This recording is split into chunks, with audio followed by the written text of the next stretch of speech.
களவாணிகளை நேரடியாக பெயரை சொல்லி பேசிய பிறகு இன்னைக்கு எல்லாரும் பேச வருவாங்க. ஆனா அதற்கு முன்பு ஆமா இந்து ஒற்றுமை தான் பேசினோம், இங்க கொலை நடக்கிறதுக்கு என்று எங்கள் மதத்தை நாங்கள் விட்டுவிட முடியாது, எங்கள் அடையாளத்தை விட்டுவிட முடியாது, தேவேந்திர குல வேளாளர் என்றுதான் நாங்க இருக்க முடியும். ஆயிரம் வருஷமா எங்களுடைய உழைப்பு எங்களுடைய போராட்டத்தை நாங்க போராடி இந்த அடையாளத்தை காப்பாற்றி கொண்டிருக்கிறோம். அதையெல்லாம் ஏதோ இவர்களுக்காக ஒரு களவாணி கூட்டம் எங்களை எதிர்க்கிறது என்பதற்காக அதையெல்லாம் விட்டுவிட முடியாது. நீ 6 முறை அட்டம் இல்ல 600 முறை பண்ணாலும் நாங்க தலைமுறையா வந்துட்டே தான் இருப்போம்.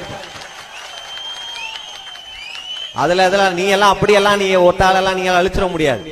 2000 வருஷமா உங்களை நாங்க அடக்கி வச்சு நீ என்னதான் மண்ணை பார்த்தாலும் உங்களை நான் விட மாட்டோம். நாங்க அது போல நம்ம இன்னைக்கு இப்ப பரவாயில்ல, சில அமைப்புகள் எல்லாம் தலைவர் அவர்கள் சொல்லுகிற பாதையிலே நடப்பாங்க. நம்ம கூட சேராட்டி ஒட்டாமை கூட தலைவர் அவர்கள் பட்டியல்